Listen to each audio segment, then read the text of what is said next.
Hey, this is Steve Lukather, and you are watching and listening to Music News Television. I often wonder myself, I've been doing this for about 800 years now. I started as a teenager, and I kind of blinked, and like 30 years went by. A lot has happened to me, and it's been a very difficult year for me as well, but the music is healing, and I'm trying to, like I said, this is not a side project. This is my career, man. My solo stuff is not really. It's just me. It's what I do, and I plan on continuing on doing that. I'm very, very happy and proud to be on this new label, Mascot. They're doing a great job for me, and new lease on life. I'm starting all over in my life in every aspect of my life, so it's kind of really bizarre, but here I am. It's all the music that I ever listened to from the first time I heard the Beatles to now. So it's like, okay, but I'm a product of everything I've ever heard that I liked. So it's kind of all gets in the internal hard drive, and like a blender, it kind of mixes it all up, and I don't think about it. It just comes out. If it comes out with all these influences, then I can't really help it.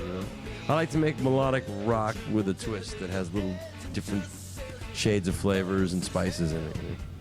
You're just a flash in the pan.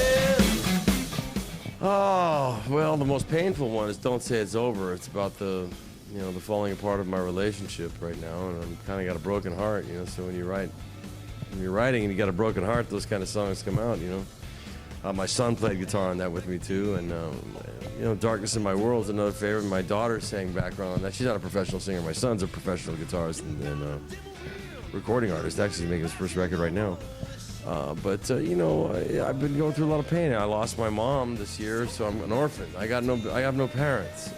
So I lost my marriage, so that I have no wife. And I'm really kind of playing the blues for real. It's not 12-bar B.B. King Muddy Waters blues, but it's the blues. You can hear the pain in the record. It's all there. I wrote almost all the lyrics myself, so it's very autobiographical and somewhat painful sometimes. I didn't really realize it when I was writing it, but now looking back on it, it was rather prophetic. I was hoping all these things wouldn't happen, but they did. So I'm kind of starting all over again right now. So playing the guitar and going on the road is probably a good thing for me right now.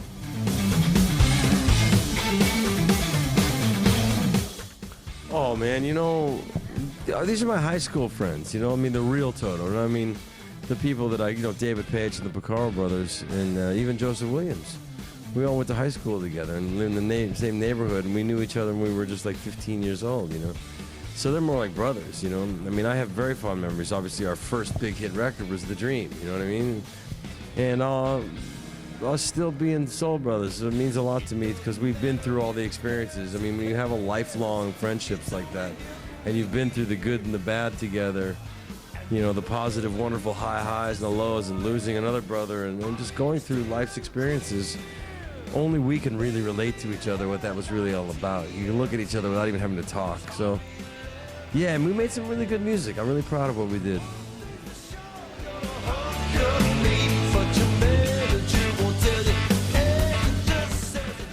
There's too many funny stories. Well, I'm writing a book about my life, so some of those stories will be in there. Funny stories, I don't know, man. Just, we're always laughing and messing around with each other.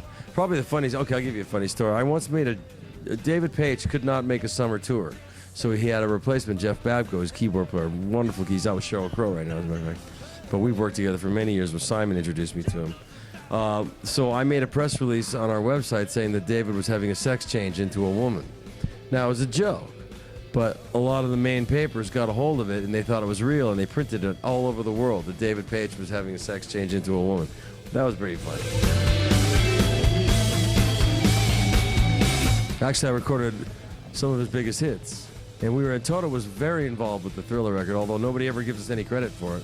Human Nature was Toto with Michael Jackson singing. It was our song, all of us playing on it, and I co-arranged it with Steve Porcaro, David Page, and Quincy Jones. So it was really Michael Jackson and Toto, but nobody ever says that. And then Beat It was Jeff Porcaro and myself. I played bass, all the riff guitars, all the rhythm guitar parts. Eddie did the solo, Eddie Van Halen, and then Michael sang. And then the Paul McCartney duet was basically Toto and Michael and Paul.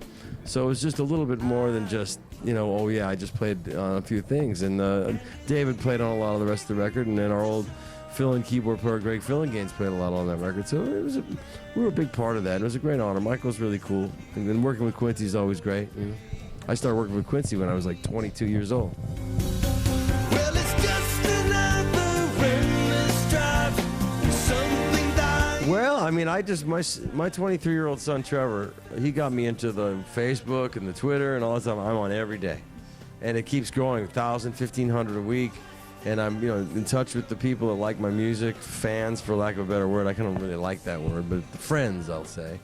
And they know what I'm doing. They know about the gigs. They know where I am. They know what's up. And you have much more contact. And I can also, for some people, make up false stories. I can fix that. I can just simply say thank you very much for the support. It really means a lot.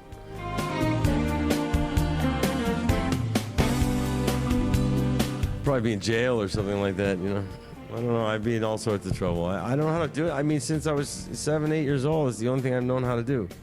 My parents said, well, make sure you have something else in case the music doesn't work. And I said, it has to work. I don't know how to do anything else. So I made it work. So it's kind of pointless to ask that question because I'm living the dream that I always had. So thank God I'm still doing it after all these years. So thanks to you guys out there and to you.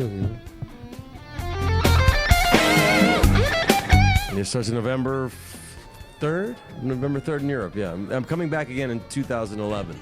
So I will be coming back to Spain. Yep, so we're booking dates right now, so I'm very excited about that.